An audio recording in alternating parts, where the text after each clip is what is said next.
Plus qu'un club, une légende vivante. Le FC Barcelone, c'est des victoires mythiques, des joueurs inoubliables, mais aussi une histoire faite de luttes politiques, de triomphes et de drames.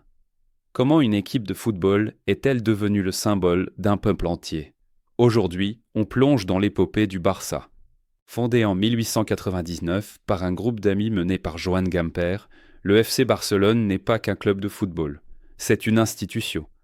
Sur le terrain, il a offert au monde certains des plus grands artistes du ballon rond, de Kubala à Messi, en passant par Cruyff et Ronaldinho. En dehors du terrain, il est devenu un symbole puissant de l'identité catalane, parfois même un outil de résistance face au pouvoir central espagnol.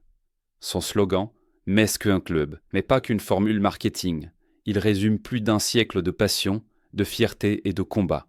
Aujourd'hui, on va retracer cette épopée, des origines modestes à la gloire internationale, en passant par les crises, les renaissances et les moments qui ont forgé la légende. L'histoire du Barça commence le 29 novembre 1899, quand Joan Gamper, un Suisse passionné de football, publie une petite annonce dans un journal barcelonais pour créer un club. Réponse immédiate. 11 joueurs se présentent et le FC Barcelone voit le jour. Rapidement, l'équipe remporte ses premiers succès dans les compétitions régionales, comme le championnat de Catalogne et la Coupe d'Espagne, imposant son style offensif et technique. Mais dès ses débuts, le club dépasse le cadre sportif. Il attire une majorité de supporters catalans, fiers de voir leur identité représentée sur le terrain. Le bleu et le grenat ne sont pas que des couleurs, ils deviennent un étendard. Dans une Espagne en pleine mutation politique, le Barça devient un refuge pour ceux qui veulent exprimer leur appartenance à la Catalogne. Les années 1920 marquent un tournant. Avec des joueurs comme Paulino Alcántara, le club brille, mais il se heurte aussi aux tensions politiques. La dictature de Primo de Rivera limite l'usage de la langue catalane et tente de contrôler les manifestations publiques, y compris dans les stades. Malgré cela, le Barça grandit et en 1929, il remporte la première Liga de l'histoire. Puis vient la guerre civile espagnole, 1936-1939.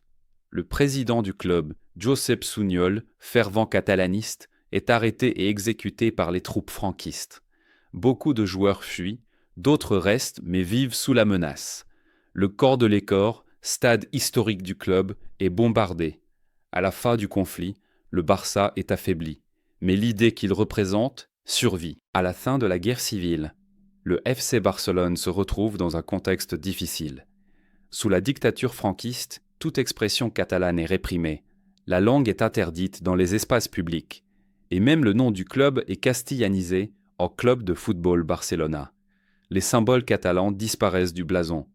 Malgré cette pression politique, le Barça se reconstruit lentement. Les années 1940 restent marquées par des hauts et des bas. Mais en 1949, le club fête son cinquantenaire avec fierté, affichant déjà plus de 20 titres régionaux et nationaux. Puis, un événement change tout, l'arrivée de Ladislao Kubala en 1950. Ce joueur d'origine hongroise, au talent exceptionnel, révolutionne le jeu du Barça. Grâce à lui, l'équipe domine la Liga et remporte plusieurs championnats et coupes dans les années 50, faisant vibrer les supporters dans tout le pays. C'est aussi à cette époque qu'un projet ambitieux voit le jour, la construction d'un nouveau stade. En 1957, le Camp Nou est inauguré. Avec ses 93 000 places initiales, il devient le plus grand stade d'Europe et un véritable symbole d'un club tourné vers l'avenir. La rivalité avec le Real Madrid se renforce. Si le Barça brille avec Kubala, Luis Suarez, Ballon d'Or 1960 et les victoires nationales, le Real, soutenu par le régime franquiste, accumule les titres européens avec Di Stéfano. Chaque match entre les deux clubs dépasse le sport. C'est un affrontement idéologique, un Barça cataloniste face au Real madrilène. Les années 60 et début 70 sont irrégulières, mais le club prépare une nouvelle révolution. En 1973, un certain Johan Cruyff débarque à Barcelone et rien ne sera plus jamais comme avant. En 1973, l'arrivée de Johan Cruyff, ballon d'or et figure du football total néerlandais, change le destin du FC Barcelone. Dès sa première saison, il inspire un jeu fluide, créatif et offensif. En 1974, il mène le Barça à une victoire historique 5-0 contre le Real Madrid au Santiago Bernabéu, un triomphe gravé dans la mémoire des supporters. Cruyff devient plus qu'un joueur, un symbole de liberté et de résistance, à une époque où la Catalogne subit encore la dictature franquiste. Après son départ en 1978, le Barça connaît des hauts et des bas. Les années 80 voient l'émergence de figures comme Diego Maradona, Gary Lineker et Michael Laudrup, mais aussi des tensions internes et une instabilité sportive. Pourtant, c'est en 1988 que tout bascule à nouveau. Johan Cruyff revient, cette fois en tant qu'entraîneur. Sous sa direction, le Dream Team voit le jour.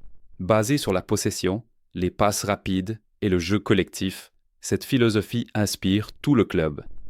Avec des joueurs comme Pep Guardiola, Ronald Koeman, Risto Stoichkov et Romario, le Barça remporte 4 championnats consécutifs 1991, 1994 et surtout sa première Ligue des Champions en 1992 grâce au légendaire coup franc de Koeman contre la Sampdoria. Mais la fin des années 90 est plus difficile.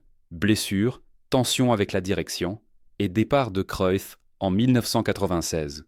Néanmoins, il laisse un héritage durable, une philosophie de jeu qui marquera toutes les générations futures du Barça, jusqu'à Messi et Xavi. Au début des années 2000, le Barça traverse une période de turbulence, instabilité sportive, dette financière et absence de grands titres.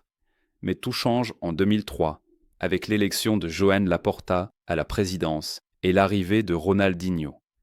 Le Brésilien, par son sourire et son génie, redonne au Camp Nou le goût de la magie. En 2008, un ancien élève de la Masia, Pep Guardiola, devient entraîneur. Avec lui, le Barça entre dans une ère dorée.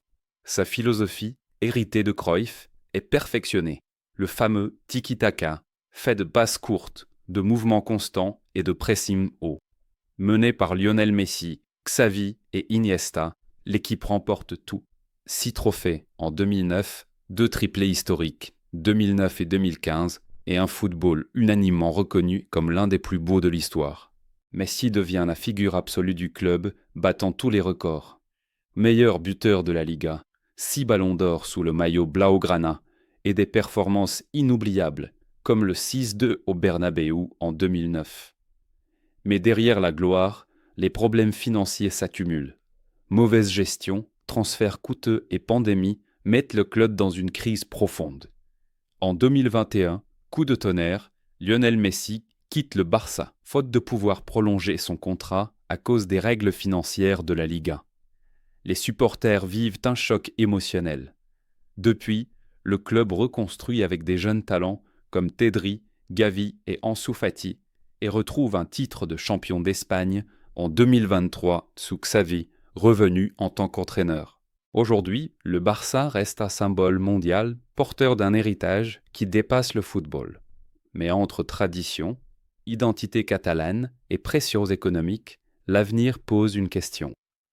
Pourra-t-il rester fidèle à sa devise « Més qu'un club » dans un football de plus en plus dominé par l'argent ?